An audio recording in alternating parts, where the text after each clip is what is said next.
ઓમ ઓમ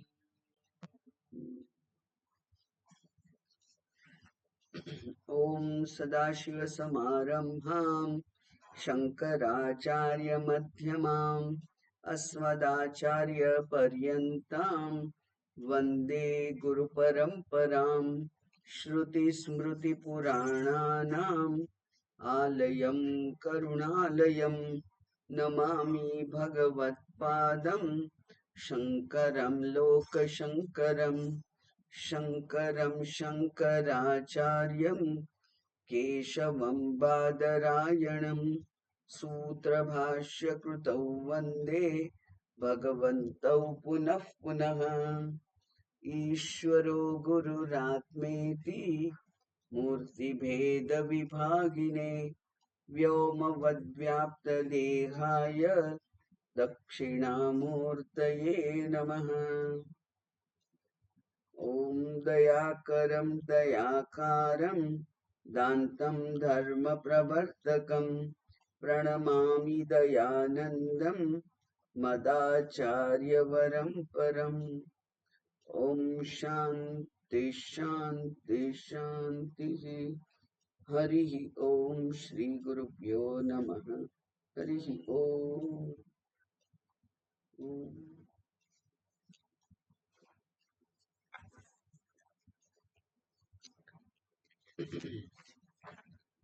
ગજેન્દ્ર મુક્તિ માટે પ્રાર્થના કરી રહ્યો છે અને અંતે આપણે જોયેલું કે ગજેન્દ્રની પરિપક્વતા જાણે કે હવે વ્યક્ત થઈ રહી છે. એટલે એ એમ કહે છે કે હું માત્ર આ ગજેન્દ્રના શરીરને ગ્રાહના પકડમાંથી મુક્ત કરાવવા નથી ઈચ્છતો. આ શરીર શું કામનું છે એવું એ કહે છે કે આ શરીરને સાચવી અને શું અર્થ સરવાનો છે. એટલે આ ગ્રાહથી છૂટી અને ગજેન્દ્રની યોનિમાં જીવવા હું નથી ઈચ્છતો, પરંતુ જેનો કાળ વડે પણ કદી નાશ નથી તેવા આત્મપ્રકાશના અજ્ઞાન રૂપી આવરણથી છૂટવા ઈચ્છું છું. એટલે કે અજ્ઞાન રૂપી આવરણથી હું છૂટવા ઈચ્છું છું અને આત્મ પ્રકાશનો જે પ્રકાશ છે, આત્મ સ્વરૂપનું જે જ્ઞાન છે એ મને પ્રાપ્ત થાય એવું હું ઈચ્છું છું. અને એટલે એ આપવા માટે આપ સક્ષમ જ છો એમ કહેવા માટે એ ત્યાર પછીનો શ્લોક બોલે છે કે એવો હું શું આત્મ પ્રકાશની આકાંક્ષા રાખતો એવો હું, મુક્તિની આકાંક્ષા રાખતો એવો હું આપના પરમ પદને પ્રણામ કરું છું, નમસ્કાર કરું છું. કે જે કેવા છે કે આ વિશ્વ સૃજ, આ વિશ્વના સર્જનહાર છે. વિશ્વ પોતે જે છે અને વિશ્વ નથી, એટલે કે વિશ્વથી ભિન્ન જે કઈ હોય તે પણ એમનું એ જ છે. એટલે કે વિશ્વથી ભિન્ન જે ઈશ્વર તત્વ છે એ ઈશ્વર તત્વ રૂપે પણ આપ જ છો. અને વિશ્વવેદ સમ, વિશ્વ જ જેમનું ધનરૂપી ક્રીડા કરવાનું સાધન છે એ પણ આપ જ છો. એવા વિશ્વ જ્ઞાતારમ, વિશ્વને જાણનાર એવા આપને હું નમસ્કાર કરું છું. અને એટલે ટીકાકાર પ્રશ્ન પૂછે છે કે આવો જે પરમ પદ છે, જે વિશ્વના રહસ્યને જાણનાર છે, પોતે વિશ્વ સ્વરૂપ છે અને વિશ્વના સર્જનહાર પણ છે. વિશ્વ વ્યતિરિક્તમ યત કિંચિત તત અપી, જે પણ એ પણ છે તે પણ એ કે છે એમને હું પ્રણામ કરું છું. તો એ કેવી રીતે મળે? કારણ કે આગળ જ કહ્યું છે, અનેક વાર શાસ્ત્રમાં તો કહ્યું છે કે આ જે જ્ઞાન છે આત્મજ્ઞાન એ કેવું છે? તું કે છે દુર્વિજ્ઞેયત્વમ, એનું લક્ષણ એક જ છે અને એને જાણવું અઘરું છે. અશક્ય છે એવું તો કહ્યું નથી, અશક્ય કહેવાય નહીં, કારણ કે શક્ય છે તો જ તો આપણી આજુબાજુ અજ્ઞાનીઓ લોકો છે. એટલે દુર્જ્ઞેયત્વ, દુઃખેન જ્ઞેય, એટલે દુઃખથી, એટલે કે બહુ તકલીફથી, બહુ પ્રયત્ન પૂર્વક જો કરીએ તો એ પ્રાપ્ત થઈ શકે એમ છે. એવા જે છે એમને એ કેવી રીતે? તો પછી એમને મેળવવા કેવી રીતે? દુર્જ્ઞેયત્વ છે એવું તો તમે કહ્યું, તો એમને કેવી રીતે મેળવવા? એ હવે પછીનો શ્લોક છે જે આપણે જોવાનો છે. એ છે યોગરંતિત કર્માણઃ, યોગરંધિત કર્માણો હૃદિ યોગ વિભાવિતે, યોગીનો યમ પ્રપશ્યન્તિ યોગેશમ તમ નતોસ્મ્યહમ. યોગરંધિત કર્માણો હૃદિ યોગ વિભાવિતે, યોગીનો યમ પ્રપશ્યન્તિ યોગેશમ તે નતોસ્મ્યહમ. હે યોગેશ, તમ તેમને, એટલે કે આપને, નતોસ્મ્યહમ હું નમસ્કાર કરું છું. હે યોગેશ, યોગના ઈશ, એમને હું નમસ્કાર કરું છું. ઈશ્વર હોય એ કોણ હોય?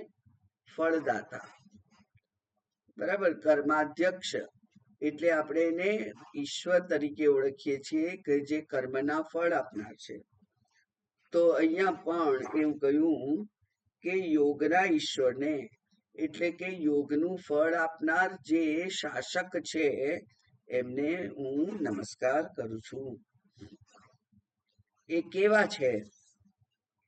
તો એનું વર્ણન છે બાકીના 3 પાદમાં. યોગ રંધિત કર્માણઃ,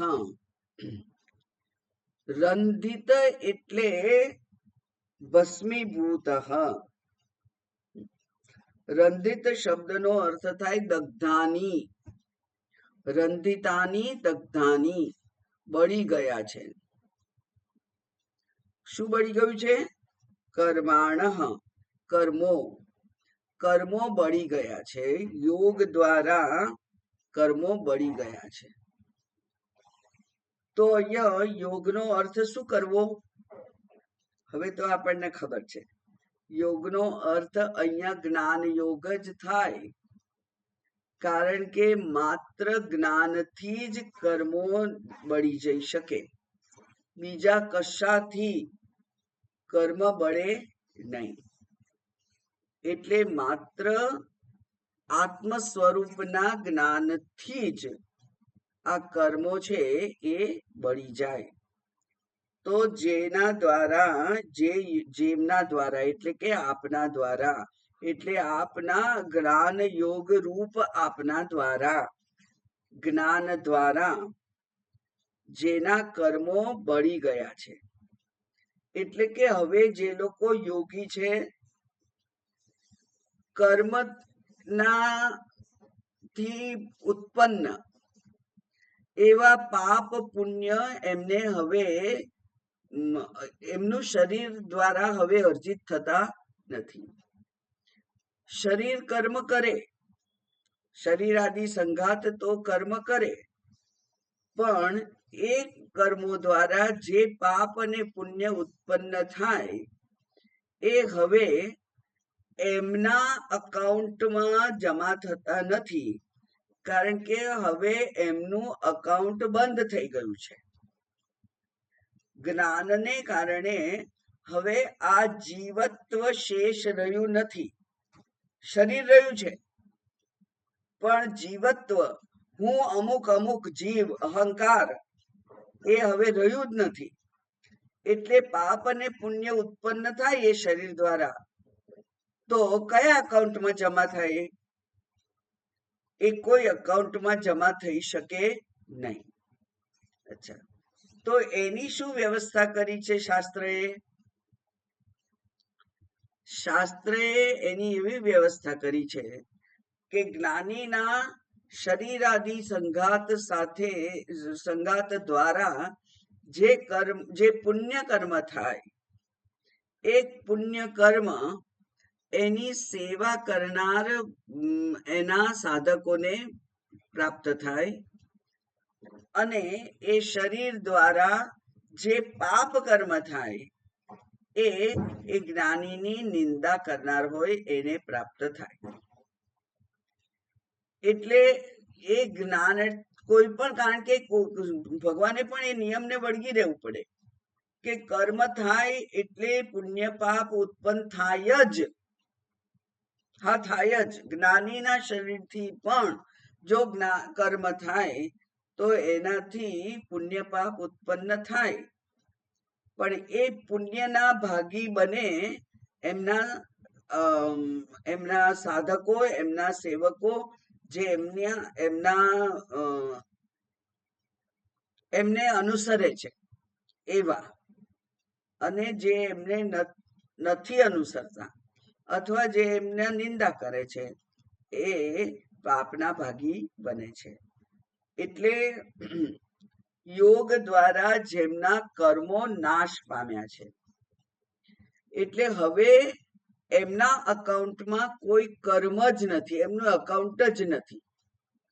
એટલે એમણે ફરી શરીર ગ્રહણ કરવાનું ના રહે. પણ તો આ શરીરનું શું થાય? આ શરીર તો જે પ્રારબ્ધ લઈને આવ્યું છે એ પ્રારબ્ધ એને ભોગવવું જ પડે. એટલે આપણે એ જન્મ્યા ત્યારથી જે પાપ અને પુણ્યની પોટલી લઈને આવ્યા છે એ આ શરીર દ્વારા ભોગવવા જ પડે. માટે કેટલાક સાધુ સંતો અત્યંત સુખ ભોગવી રહ્યા હોય છે અને કેટલાકને અત્યંત કષ્ટ પણ હોય છે. રોગનું કષ્ટ હોય, શારીરિક કષ્ટ હોય, વ્યવહારિક કષ્ટ હોય, એમને કુટિયા ના બની હોય, એમની આશ્રમ ના હોય, એમના સાધકો ના હોય, એમને ખાવા પીવાની પણ તકલીફ પડતી હોય. આ બધું જ શક્ય છે. આ બધું જ શક્ય છે. એટલે દયાનંદ સ્વામીજી હંમેશા એમ કહેતા હતા કે આ સાધુઓને બેનિફિટ ઓફ ડાઉટ આપવાનું.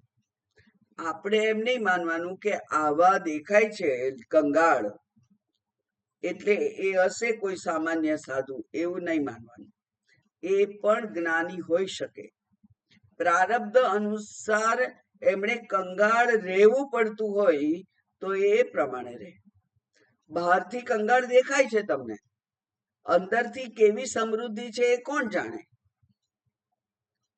એટલે જ્યારે પણ પેલા ભંડારામાં 100-200 સાધુઓ આવે અને એ જેવા દેખાતા હોય એવા, કોઈ મુંડન કરેલા હોય ને કોઈ જટાધારી હોય ને કોઈએ કંઈક ને કંઈક વેશ બનાવ્યા હોય, કોઈકના સુંદર કપડા હોય, કોઈકના મેલા ઘેલા હોય, કોઈકના અડધા જ કપડા હોય. આવા કેટલા સાધુઓ હોય છે, પણ એ બધા નમસ્કારને યોગ્ય છે, કારણ કે બધા જ્ઞાની છે એમ જ તમારે તો જાણવાનું. એટલા માટે આ જીવ જે પ્રારબ્ધ કર્મ લઈને, પોટલી લઈને આવ્યો છે, એ તો એને સુખ દુઃખ આ શરીરમાં ભોગવવા જ પડે. સુખ દુઃખ શબ્દ અહીં ના વાપરીએ તો કદાચ સારું કહેવાય. પ્રતિકૂળ અને અનુકૂળ પરિસ્થિતિ ભોગવવી પડે. કારણ કે આપણે પ્રતિકૂળ પરિસ્થિતિમાં ઉદ્વિગ્ન થઈ જઈએ છીએ, દુઃખી થઈ જઈએ છીએ, અને અનુકૂળ પરિસ્થિતિમાં સુખી થઈ જઈએ છીએ, આનંદિત થઈ જઈએ છીએ. જ્યારે જ્ઞાની પરિસ્થિતિ પ્રતિકૂળ હોય કે અનુકૂળ હોય, પણ એ દુઃખી થતો નથી. એ તો સુખ સ્વરૂપમાં જ રહે છે. કારણ કે એને તો દુઃખ તો એનું મનને એને બાદ કરી દીધેલો છે. ઉપર જ જોયું છે આપણે કે મનનો એને બાદ કરી દીધેલો છે, એટલે એને સુખ અને દુઃખ નથી અનુભવાતા. એ તો ચારે પર આનંદમાં જ હોય છે, પરિસ્થિતિ ગમે તે હોય. કારણ કે એને હવે મનને મહત્વ આપવાનું છોડી દીધું છે. મન એનું કામ કરે છે, પણ એ મનની સામે જોતો નથી. તો આવી રીતે કેવો છે? યોગ રંધિત કર્માણ, જેમના કર્મો યોગ દ્વારા એટલે કે જ્ઞાન દ્વારા ભસ્મીભૂત થઈ ગયા છે, એવા, અને કર્મો ભસ્મીભૂત થઈ ગયા હોય, એનું અંતઃકરણ નિર્મળ થયું હોય. નિર્મળ હોય તો જ જ્ઞાન થાય. અને હૃદય યોગ વિભાવિતે, અને એ લોકો હૃદયમાં એટલે કે બુદ્ધિમાં યોગ દ્વારા વિભાવિત, પ્રકાશિત, એ કોને શું કરે છે? એનો સાક્ષાત્કાર કરે છે. એ ચૈતન્ય પરમાત્માનો જે પોતાના હૃદયમાં અંશુદ્ધ થયેલું અંતઃકરણ છે, એમાં સાક્ષાત્કાર કરે છે. યોગીનો યમ પ્રપશ્યંતી, યોગીઓ જેને જુએ છે, જેનો સાક્ષાત્કાર કરે છે પોતાના હૃદયમાં, તે યોગના ઈશ્વરને હું નમસ્કાર કરું છું. આમ અહીંયા જ્ઞાનીની પણ વાત ગજેન્દ્રએ કરી દીધી કે એવા જે જ્ઞાની છે એમને હું નમસ્કાર કરું છું. આપના જ અનુગ્રહથી એમણે એમની સાધનાને પૂર્ણ કળાએ ખીલવી, અને જે મેળવવા યોગ્ય હતું આ શરીર દ્વારા, એ મેળવી લીધું, એ પ્રાપ્ત કર્યું. એવા યોગીઓ જે છે, કારણ કે એને યોગી જ કહેવું પડે. યોગ શબ્દ એવો છે કે જે જોડવા માટે છે. એટલે એ જે મનુષ્ય યોની હતી, જીવ હતો, એ પેલા પરમાત્મા સાથે જોડાઈ ગયો છે. એટલે યોગ ત્યાં સધાઈ ગયો છે. એવા જે યોગી છે તે, એ યોગીને હું નમસ્કાર કરું છું, એમ કે છે અહીંયા. ભક્તિ શાસ્ત્ર છે એટલે એને ભક્તિ યોગ કહીએ તો પણ એમાં કોઈ ન્યૂનતા ના આવી શકે. કારણ કે પરાકાષ્ઠા રૂપી ભક્તિ છે એ જ્ઞાન જ છે. એટલે એવા જે જ્ઞાનીઓ છે એમને હું નમસ્કાર કરું છું. હવે જો આવું જ હોય, જ્ઞાનીઓને એ જ્ઞાન યોગ દ્વારા આ ઈશ્વર પ્રાપ્તિ થતી હોય, અને એ આ જન્મ મરણના બંધનમાંથી મુક્ત થઈ શકતા હોય, એવી જો સ્થિતિ છે જ શાસ્ત્રએ વર્ણવેલી, તો પછી બધા જ કેમ જ્ઞાની બનતા નથી? જન્મ મરણના બંધન રૂપી જે ફળ છે, એ તો અત્યંત આકર્ષક છે. ફરીથી આ શરીરમાં ગર્ભમાં જવાનું જ નહીં. એટલે કે જન્મ અને મરણના દુઃખને જેણે હવે ભોગવવાના જ નહીં, એ તો કેટલું મોટું એ ફળ છે. તો એવા ફળ માટે બધા કેમ પ્રયત્ન નથી કરતા? એવું આ ગજેન્દ્રને આશ્ચર્ય થાય છે. એને એમ થાય છે કે મારા જેવો આ હાથીની યોનિમાં પડેલો જીવ પણ જો પરમાત્માની પ્રાર્થના કરે અને એ પરમાત્માની પ્રાર્થના દ્વારા પોતાની મુક્તિને પામવા માટેની યોજના પોતે કરે, પરિશ્રમ કરે, સાધના કરે અને આ પરમાત્માનો અનુગ્રહ પ્રાપ્ત કરે કે જેથી આ બંધનમાંથી મુક્ત થઈ જવાય એવું છે, એવી શક્યતા છે, તો પછી બધા કેમ આ પ્રયત્ન કરતા નહીં હોય એવું એને લાગે છે. પણ એનો જવાબ શાસ્ત્ર આપે છે, જે આપણને ખબર છે. એ શ્લોક જોઈએ, 28મો. નમો નમસ્તુભ્યમસહ્ય વેગ શક્તિત્રયાયાખિલ ધીગુણાય પ્રપન્નપાલાય દુરંત શક્તયે કદીન્દ્રિયાણામનવાપ્યવર્ત્મને. નમો નમસ્તુભ્યમસહ્ય વેગ શક્તિત્રયાયાખિલ ધીગુણાય પ્રપન્નપાલાય દુરંત શક્તયે કદીન્દ્રિયાણામનવાપ્યવર્ત્મને. નમઃ નમસ્તુભ્યમ. આપને નમસ્કાર, નમસ્કાર, નમસ્કાર. હવે નમસ્કાર નમસ્કાર કર્યા કરે છે ક્યારથી? આપને નમસ્કાર. નમઃ નમસ્તુભ્યમ. પણ આપ તો કેવા છો? તો એ કે છે કે શક્તિ ત્રયાયા અસહ્ય વેગમ. આ શક્તિ ત્રણ એટલે ત્રિગુણાત્મક માયા. આ માયા જે છે એની 3 પ્રકારની શક્તિ. કઈ 3? સત્વ, રજસ અને તમસ. એ સત્વ, રજસ અને તમસ રૂપી જે શક્તિ છે, એ શક્તિઓ એનો વેગ કેવો છે? અસહ્ય છે. એટલે કે માયાના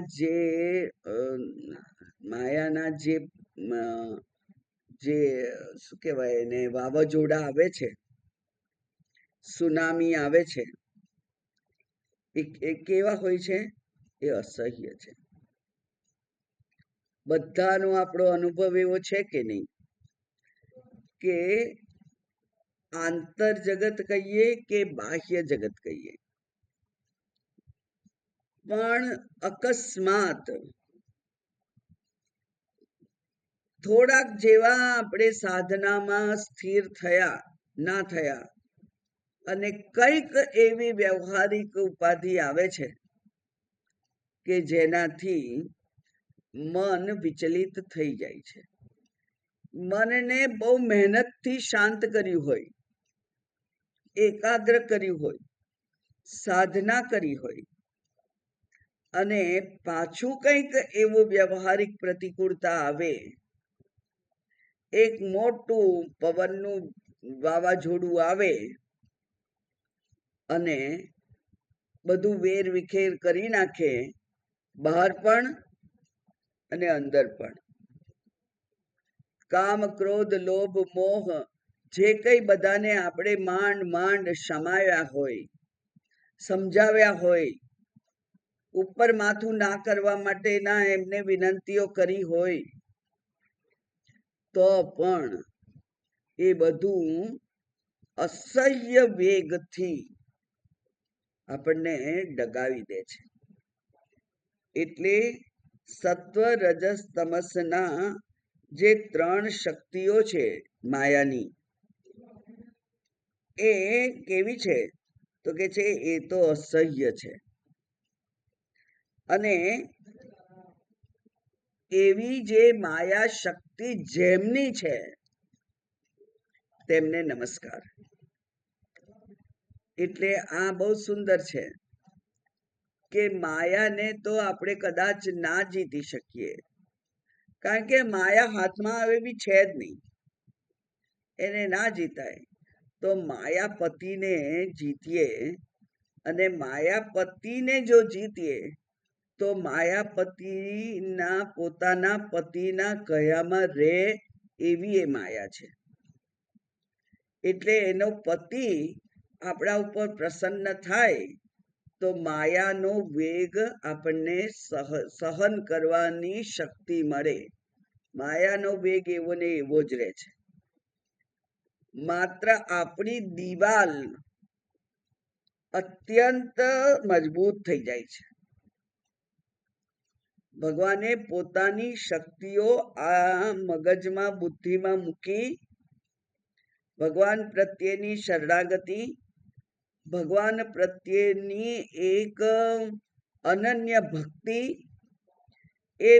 એના દ્વારા આપણા મનની જે દિવાલો છે એ દિવાલો અત્યંત મજબૂત બની જાય છે. અને એટલે બહારથી આવતા જે પ્રચંડ વાવાઝોડા છે એને સહન કરવાની, એને ઝેલવાની, એનાથી વ્યથિત નહીં થવાની એવી શક્તિ આ મન પાસે ત્યાં ઉપસ્થિત હોય છે. પ્રત્યેક પરિસ્થિતિમાં, પ્રતિકૂળતામાં મન મજબૂત રીતે ઊભી રહી શકે એવું ભગવાનની ભક્તિ દ્વારા બનેલું છે. એટલે એ કહે છે કે આપના માયાની શક્તિઓનો વેગ તો અસહ્ય છે, પણ એ માયાના પતિ એવા આપને મારા નમસ્કાર. એટલે આપનો અનુગ્રહ સદા બની રહે તો માયા મારા ઉપર જાદુ ના કરી શકે. નહીં તો માયાના જાદુમાં ફસાઈ જવું એ સામાન્ય છે. એટલે એમાં બધા ફસાતા જ હોય છે. હું અપવાદ બનવું એમાં, એવું આપ અનુગ્રહ કરો. આપ કેવા છો? અખિલ ધી ગુણાય. ધી એટલે બુદ્ધિ. એટલે આપ અમારી બુદ્ધિની સમગ્ર શક્તિઓ જેના દ્વારા વ્યક્ત થાય છે. આપના આશીર્વાદ બુદ્ધિની સમગ્ર શક્તિઓને પ્રાપ્ત છે. ગુણ છે એટલે કે એમ અમારી બુદ્ધિ જે છે એ બુદ્ધિની ઘણી બધી શક્તિઓ હોય છે. એમાં પહેલી શક્તિ છે, 3 શક્તિ કહીએ છીએ આપણે: જ્ઞાન શક્તિ, ક્રિયા શક્તિ અને સંકલ્પ શક્તિ. જ્ઞાન શક્તિ, ઈચ્છા શક્તિ, ક્રિયા શક્તિ. પછી એની સાથે સાથે જોડાય સંકલ્પ શક્તિ, એની સાથે જોડાય અનુગ્રહ શક્તિ. બરાબર? અનુગ્રહ પણ ભગવાન કરે. અનુગ્રહ ના કરે તો કોઈક વાર પ્રતિગ્રહ થાય છે.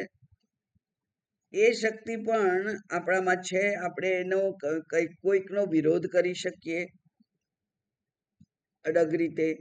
એવી શક્તિ, અનેક પ્રકારની શક્તિઓ જે છે, સંકલ્પ શક્તિ છે, અનુગ્રહ શક્તિ છે, એને કહેવાય કે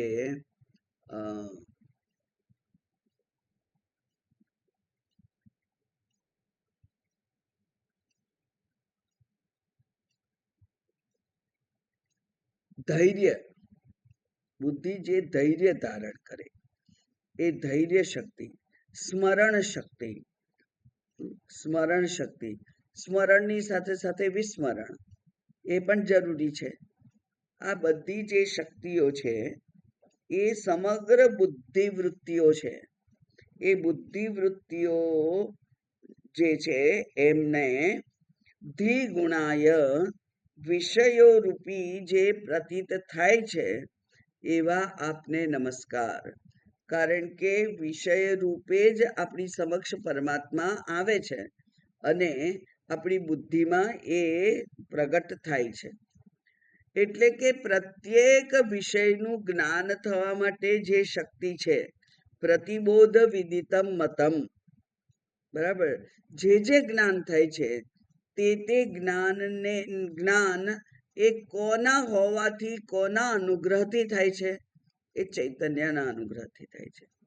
એટલા માટે પેલા ગાયત્રી મંત્રમાં આપણે જ્યારે પ્રાર્થના કરીએ છીએ ત્યારે કહીએ છીએ પ્રચોદધી, અમારી બુદ્ધિને તમે પ્રેરણા કરો.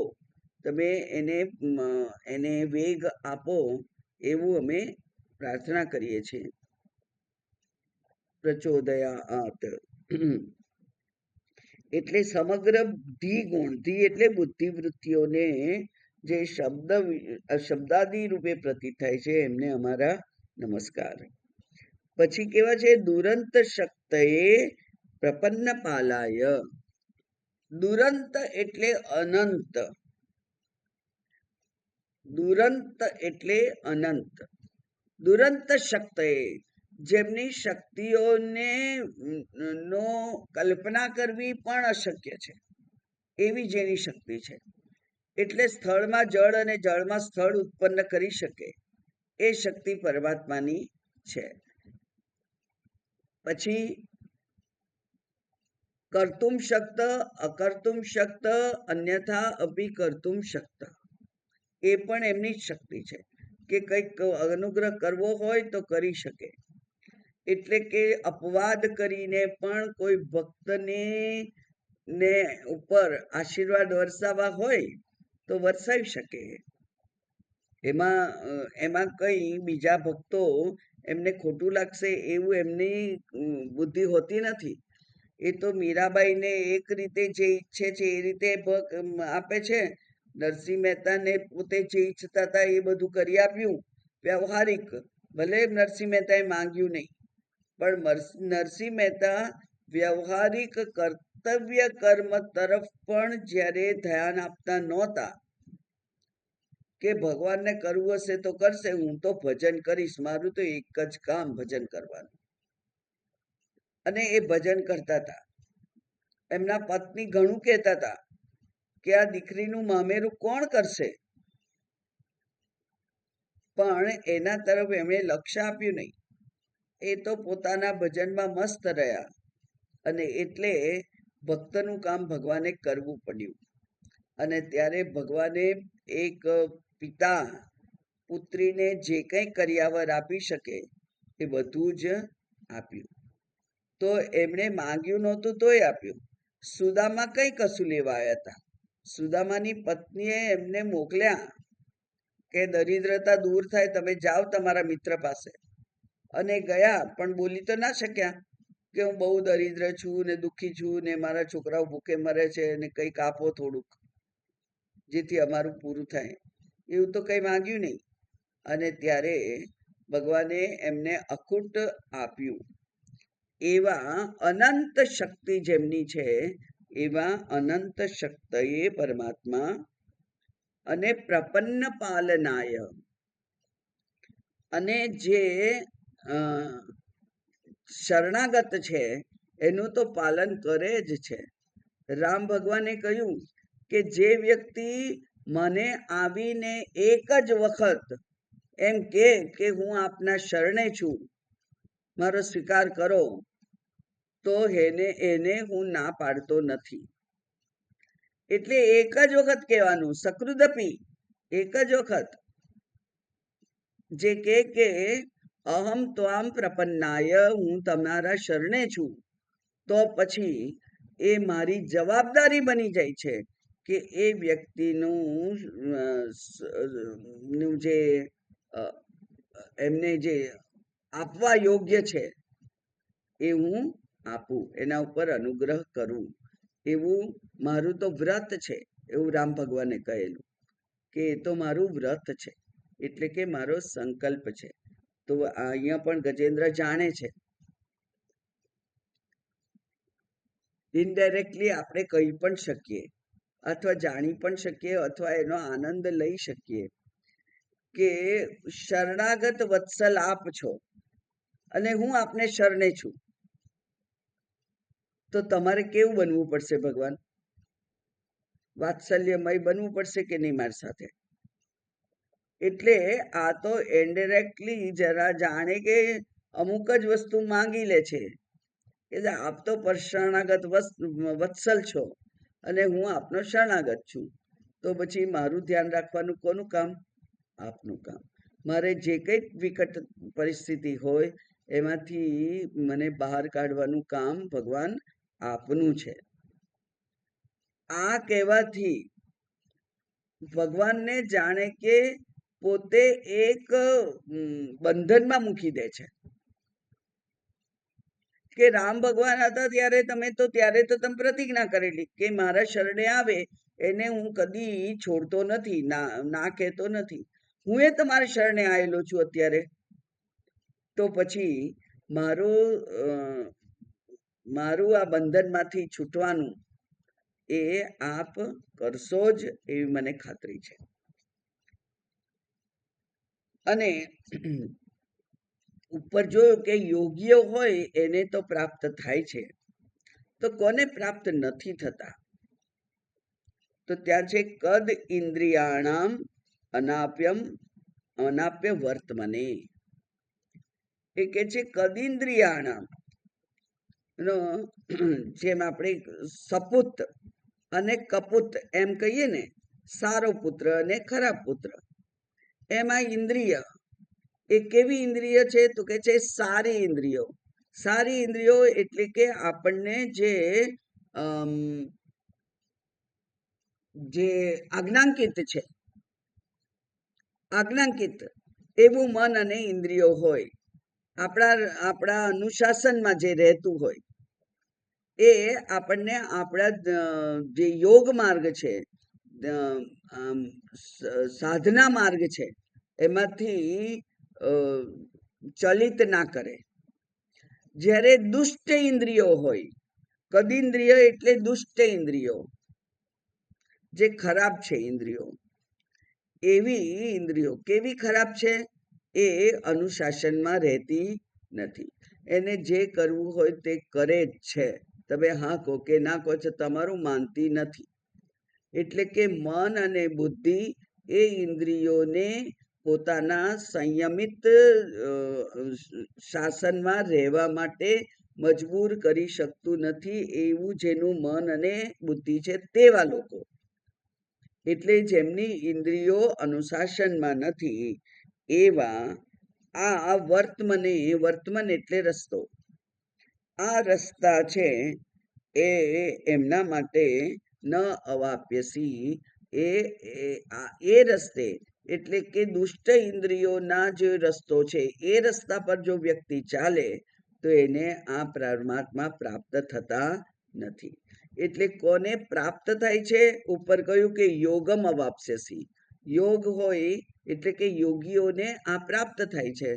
અને યોગીથી જુદા યમ નિયમ જેમના જીવનમાં કોઈ સ્થાન ધરાવતા નથી, એવા જે મનુષ્યો છે, જે સ્વચ્છંદી છે, જે ભોગમાં રત છે, જેમને આ જે બંધન છે એ નડતું નથી, એવા જે લોકો છે એમને આ પરમાત્મા પ્રાપ્ત થતા નથી.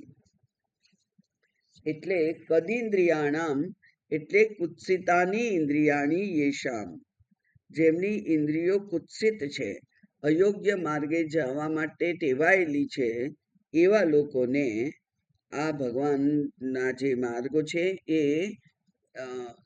એ રસ્તે એને પરમાત્મા પ્રાપ્ત થતા નથી. એટલે ભગવાને 6થા અધ્યાયમાં કહ્યું કે યુક્તાહાર વિહારસ્ય યુક્ત ચેષ્ટસ્ય, જેનું યુક્ત આહાર હોય, યુક્ત વિહાર હોય, યુક્ત ચેષ્ટા હોય. યુક્ત એટલે યોગ્ય, સાધનાને યોગ્ય જેનો આહાર હોય, સાધનાને યોગ્ય જેનો વિહાર હોય, સાધનાને યોગ્ય જેના માનસિક અને શારીરિક ચેષ્ટાઓ હોય, કર્મ હોય, એ લોકોને આ પ્રાપ્ત થાય છે. ઓકે. અને હું કોણ છું એવું હવે ગજેન્દ્ર કહે છે સ્પષ્ટપણે. ભગવાનના માટે કોઈ અસ્પષ્ટતા ના રહે, કે જેથી ભગવાન એને છોડાવવા ના આવે અને એણે આ અજ્ઞાન દશામાં જ પોતાનું શરીર ત્યાગ કરવો પડે, એ સ્થિતિ ના રહે. એટલા માટે ગજેન્દ્ર કહી દે છે કે હું કોણ છું. એ 29મો શ્લોક છે. નાયમ વેદ સ્વમાત્માનમ યત્શક્ત્યાહમ ધિયા હતમ તંદુરત્યય મહાત્મ્યમ તમ દુરત્યય માહાત્મ્યમ ભગવંતમ ઇતોસ્મ્યહમ નાયમ વેદ સ્વમાત્માનમ યત્શક્ત્યહમ ધિયા હતમ તંદુરત્યય માહાત્મ્યમ ભગવંતમ ઇતોસ્મ્યહમ. કે છે હે ભગવાન આપ કેવા છો? તો ત્યાં કહ્યું કે આપની જ માયા અહમ ભાવથી આત્મ સ્વરૂપ ઢંકાયેલું છે. આ આત્મ સ્વરૂપ કોના વડે ઢંકાયેલું છે? અહમ ભાવ વડે. બરાબર. સ્વરૂપને ઢાંકનાર કોણ છે? અહંકાર છે. અહમ ભાવ એટલે અહંકાર. તો આત્માને ઢાંકનાર છે એ અહંકાર છે. એ આ જીવ આપનો આ જીવ પોતાના સ્વરૂપને ઓળખી શકતો નથી. એટલા માટે કહ્યું કે અહં દિયા હતમ. હતમ એટલે હણાયેલો છે. જ્યાં અહંકાર જ જ્યારે સર્વે સર્વા બની જાય ત્યારે આ પોતાનું જે નિજ સ્વરૂપ છે એ નિજ સ્વરૂપની ઓળખાણ પડે નહીં. એટલે નિજ સ્વરૂપ અત્યંત શક્તિવાન છે. પણ જો મારો અહંકાર એના કરતા પણ મોટો બની જાય તો આ સ્વરૂપને ઢાંકી દે છે. કારણ કે અહંકાર વ્યક્તિને, મનુષ્યને અત્યંત પ્રિય છે. એટલે કોઈ નાનું સરખું કોઈક અપમાન કરે તો પણ આ જીવ છે એ સહન નથી કરી શકતો.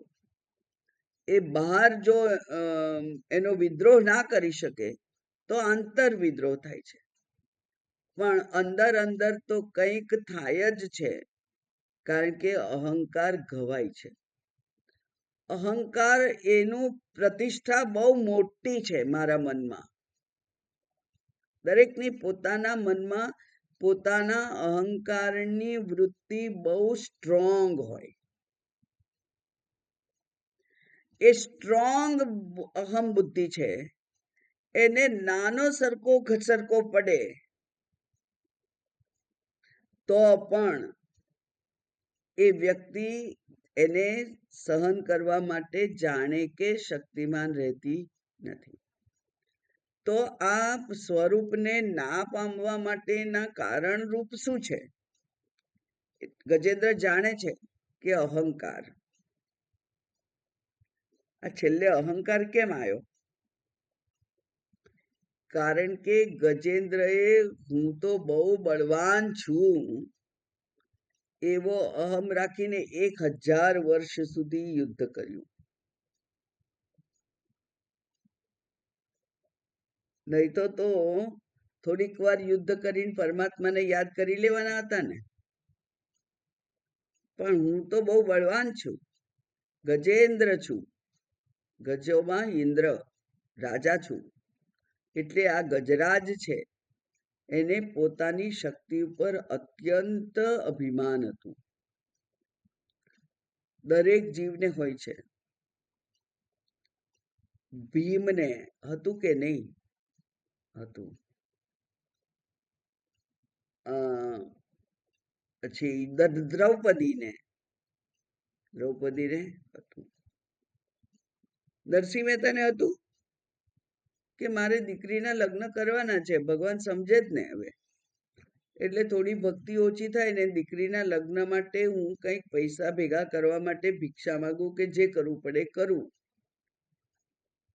તો દીકરીના લગ્ન તો કરવા જ પડે ને. એમાં ના કોણ પાડે? ભગવાન ના ના પાડે. કર્તવ્ય કર્મ છે તો. પણ એને તો કર્તવ્ય કર્મ પોતાને માન્યું જ નહીં ને. એમણે શું કર્યું કે હું તો આ શરીરે નથી અને ઇન્દ્રિયો વગેરેનો સમૂહ પણ હું નથી. મનોબુદ્ધિ અહંકાર ચિત્તાની નાહમ. અહંકાર હું નથી. ભગવાનને કરવું હશે તો કરશે, નહીં કરવું હોય તો નહીં કરે. ભગવાન જે કરે તે જ યોગ્ય એવું જે સમજ્યો છે એને ભક્તિ છોડી નહીં. ભક્તિના ભોગે બીજું કોઈ વ્યવહાર નહીં. તો જેટલા જેટલા નરસિંહ મહેતાના કામ હતા એ બધાય ભગવાને કરી આપ્યા. અને અંતે બધા વ્યવહારિક કામ પતી ગયા તો એક છેલ્લો તાંતણો જોડાયેલો હતો વ્યવહાર સાથે, એ પત્નીને પણ લઈ લીધી. એટલે કહી શકે માણસ કુમારીથી ભલું થયું ભાંગી જંજાળ, સુખે ભજીશું શ્રી ગોપાળ.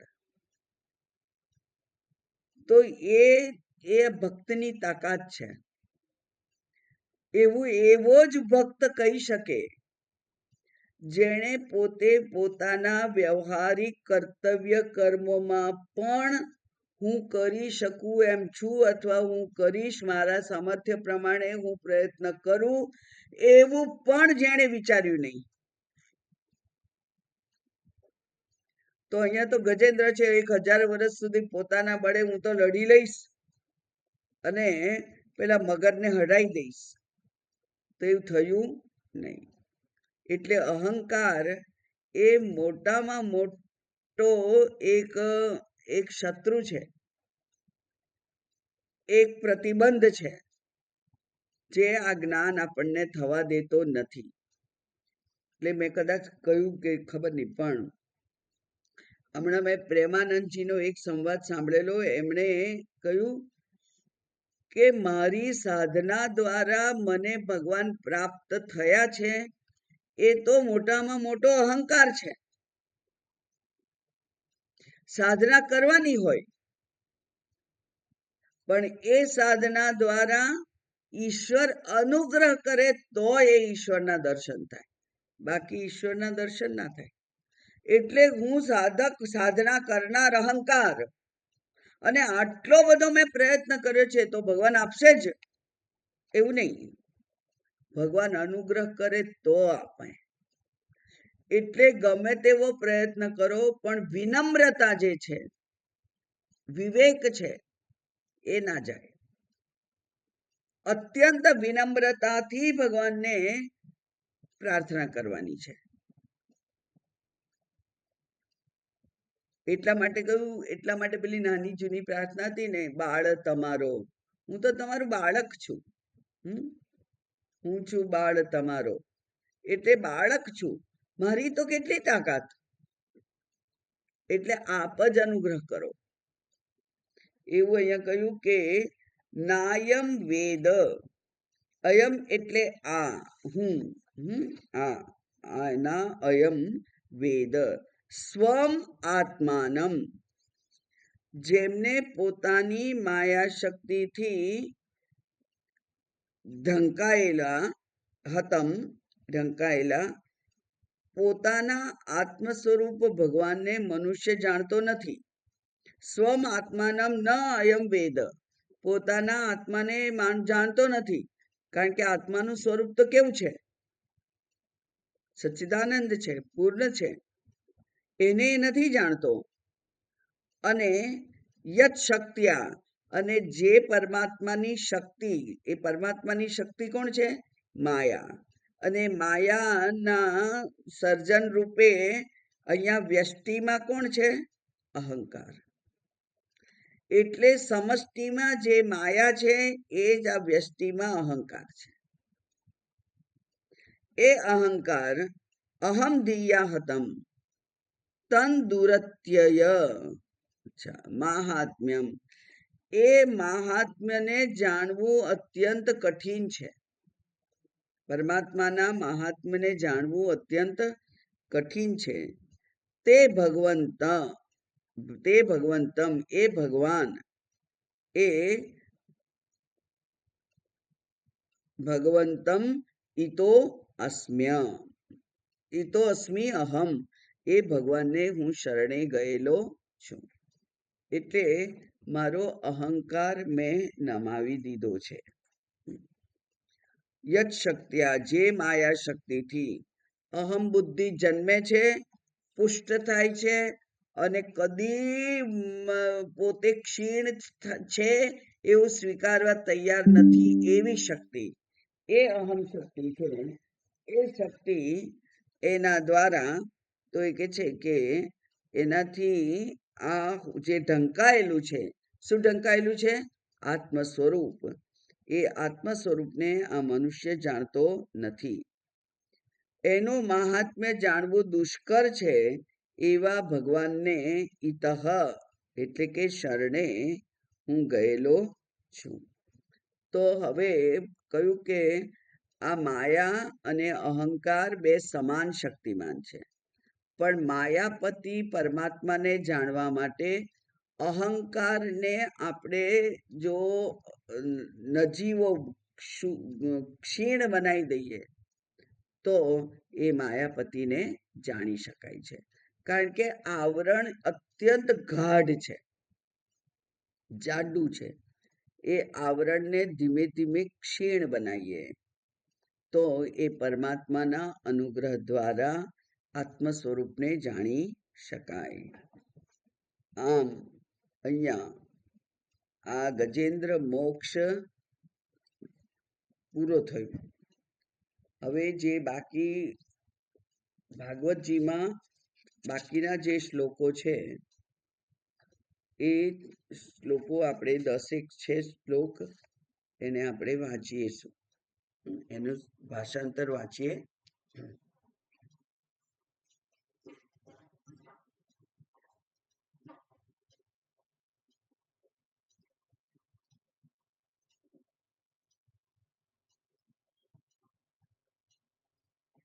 ચાલો, એટલે ગજેન્દ્ર મોક્ષ પૂરું થયું. હવે સુખદેવજી શું કહે છે એ જોઈએ. શ્રી શુક ઉવાચ एवं गजेन्द्रमुपवर्णित निर्विशेषं ब्रह्मादयो लिङ्गपिदाभिमानाः नैते यदोपससृपु निखिलात्मकत्वात् तत्राखिलामरमर्यो हरिराविरासीत. સુખદેવજી કહે છે કે હે પરીક્ષિત, એવમ આ પ્રમાણે ગજેન્દ્રમ ઉપવર્ણિતમ, ગજેન્દ્રએ જેનું વર્ણન કર્યું એવા નિર્વિશેષ ભગવાનની સ્તુતિ એને કરી હતી. અને બ્રહ્માદયો વિવિધ લિંગ વિદાભિમાના, અને બ્રહ્મા વગેરે છે તે લોકો વિભિન્ન નામ રૂપોને જ પોતાનું સ્વરૂપ જાણનારા. એટલે કે બ્રહ્માજીની સ્તુતિ કરી હોય તો બ્રહ્માજી જ પ્રસન્ન થાય, ગણેશજી પ્રસન્ન ના થાય.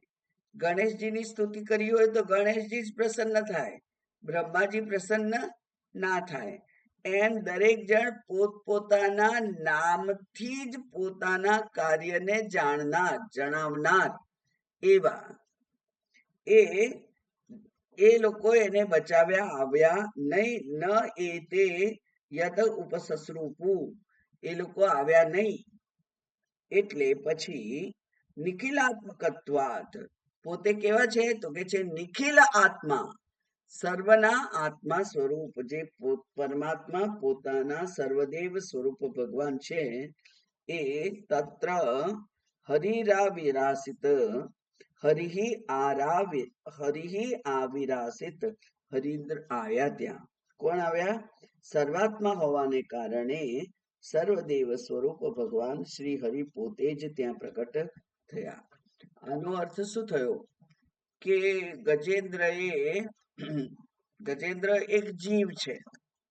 એ જીવને જો એ સંકટમાં છે તો બચાવવા માટે બીજા કોઈ પણ ભગવાન આવી શક્યા હોત ને? કોઈ પણ મંત્રી હોય એ કટોકટી ઊભી થાય તો એ આવી શક્યા હોત, પણ અહીંયા એવું ના થયું. એટલે શું થયું તો પછી? તો કે છે તો પછી એવું થયું કે પરમાત્મા વિષ્ણુ ભગવાન પોતે જ અહીંયા આવ્યા. મહામંત્રી પોતે જ અહીંયા આવવું પડ્યું એમણે, કારણ કે એમને જ આ ગજેન્દ્રએ પ્રાર્થના કરી છે. તમે જુઓ કે સમગ્ર પ્રાર્થનામાં ક્યાંય વિષ્ણુ એવું નામ છે, ક્યાંય ગણેશ એવું નામ છે, ક્યાંય શંકર એવું નામ છે? આ તો જીવ છે. જીવને તો હંમેશા ઈષ્ટદેવ જ યાદ આવે. એટલે જે લોકો ગણપતિના પૂજારી હોય, પૂજક હોય, મહારાષ્ટ્ર હોય ધારો કે, તો એને ગણેશ ગણેશ જ યાદ આવે પોતાના સંકટમાં. એવી રીતે જે શૈવપંથી હોય એને શિવ જ યાદ આવે, વિષ્ણુપંથી હોય એને વિષ્ણુ યાદ આવે, શાક્તપંથી હોય એટલે કે જે દેવીમાં માનતા હોય એ લોકોને પોતાની દેવી જ યાદ આવે. હંમેશા સામાન્ય રીતે જીવને પોતાના ઈષ્ટદેવ જ યાદ આવે સંકટ સમયે. પણ અહીંયા ગજેન્દ્રએ એક પણ વખત એક પણ ભગવાનનું નામ બોલ્યો નથી. કોઈ પણ ભગવાનને નામથી એને નથી બોલાયા. એનો અર્થ શું થયો? કે આ જે વેદાંતનો સાધક છે, એ વેદાંતનો સાધક એ કોઈ એક પરમાત્માની પ્રાર્થના કરતો જ નથી. એ કોની પ્રાર્થના કરે છે?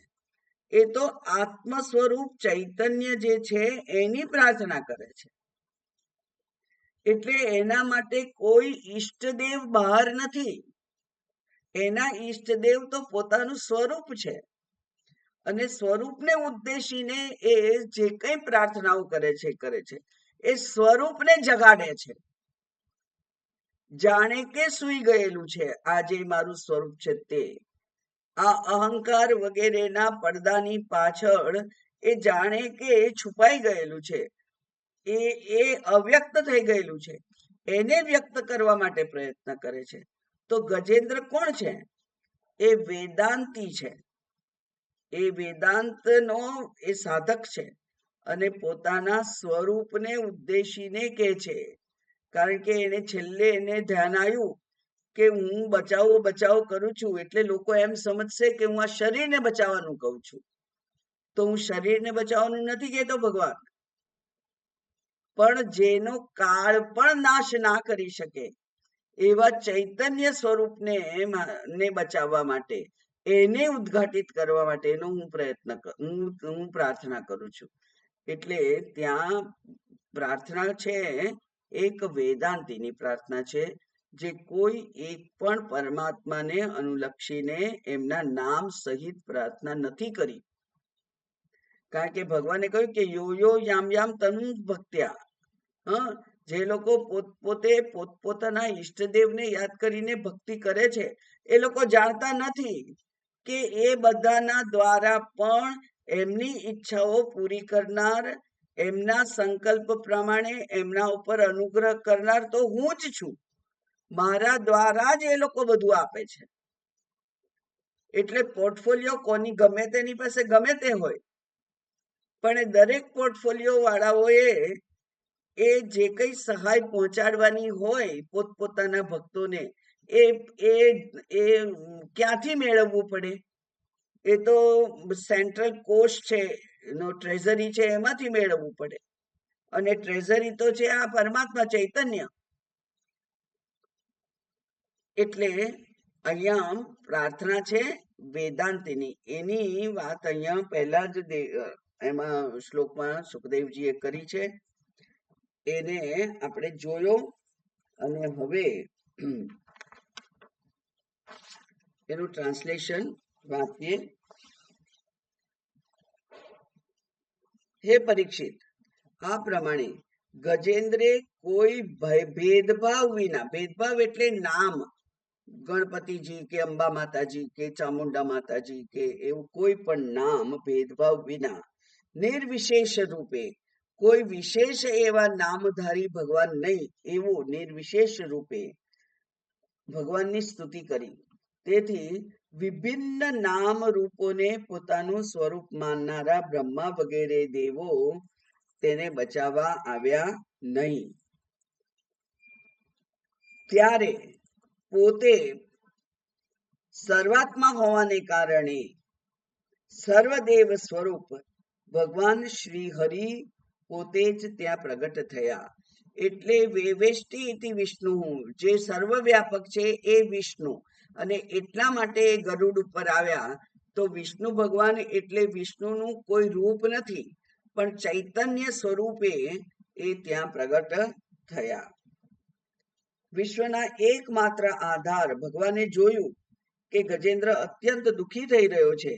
એથી એની સ્તુતિ સાંભળી અને ચક્રધારી ભગવાન વેદમય ગરુડજી ઉપર, કેવા ઉપર? વેદમય ગરુડજી, એટલે કે વેદ એટલે વેદ અને વેદાંત. બરાબર, આપણને પરિપક્વ થવા માટે વેદની જરૂર છે, અને પરિપક્વ થયા પછી તત્વને જાણવા માટે વેદાંત. એમ આ જે ગરુડજી છે એ કોણ છે? તો કે છે વેદ છે. તો વેદમય ગરુડજી પર સવાર થઈ અને ત્યાં અત્યંત વેગપૂર્વક ત્યાં જવા ચાલી નીકળ્યા કે જ્યાં ગજેન્દ્ર ભારે સંકટમાં ફસાયો હતો. એમની સાથે સ્તુતિ કરતા કરતા દેવો પણ આવ્યા. ભગવાન આવ્યા એટલે બાકીના દેવો પણ આવ્યા. અને એ સરોવરમાં બળવાન ગ્રાહે તે ગજેન્દ્રને પકડી રાખ્યો હતો. કોણ છે બળવાન ગ્રાહ? આ સંસાર છે. આ શબ્દાદી 5 વિષયો છે, અને આ ચક્ષુરેન્દ્રિય વગેરે 5 ઇન્દ્રિયો છે. એના વડે, અહંકાર વડે એ બળવાન ગ્રાહ છે. એને આ પેલા સાધકને પકડી રાખેલો કે અમે તો તને જવા ના દઈએ. પણ એ અહંકાર છે, એને ભગવાને અત્યંત વ્યાકુળ થઈ રહ્યો હતો. ત્યારે એટલે વ્યાકુળ ના થઈએ, જો આ દુનિયાના ચકાચોંધમાં જો આપણે વ્યાકુળ ના થઈએ તો ભગવાન ના આવે, તો જ્ઞાન ના મળે. એટલે આ જે વિષયો છે એ એક એવો સમય આપણા જીવનમાં આવવો જોઈએ કે જેમાં એ વિષયોથી આપણે અકળાઈ જઈએ કે બસ હવે આમનાથી મને છુટકારો મળે તો સારું. એવી જે પ્રાર્થના છે તે પ્રાર્થના. આપણે તો માનીએ કે આ મારા પ્રારબ્ધમાં છે એટલે વિષયો મને મળ્યા કરે છે અને આનંદ છે. ના, એ વિષયોને જ્યારે એ ગુંગળાવનારા બને, આપણને શ્વાસ બરાબર ના લેવા દે, એવું જ્યારે એ વિષયોનું બંધન લાગવા માંડે, ત્યારે હાથમાં ચક્ર લઈ અને ભગવાન શ્રી હરિને આકાશમાં જોયા અને પોતાની સૂંઢમાં કમળનું સુંદર પુષ્પ લીધું એમણે અને ઊંચું કર્યું અને ઘણા દુઃખ સાથે બોલ્યા. કારણ કે ભગવાનને, વિષ્ણુ ભગવાનને કમળ પ્રિય છે. તો કમળનું પુષ્પ લઈ અને અર્ચના પણ કરી, અત્યંત દુઃખમાં પણ, અને કહ્યું ભગવાન નમસ્કાર છે. ત્યારે ભગવાને જોયું કે ગજેન્દ્ર અત્યંત દુઃખી થઈ રહ્યો છે. ત્યારે તેઓ એકાએક જ ગરુડજી પરથી ઉતરી ગયા અને દયા કરીને ગજેન્દ્રની સાથે જ ગ્રાહને પણ અત્યંત ઝડપથી સરોવરમાંથી બહાર ખેંચી લાવ્યા.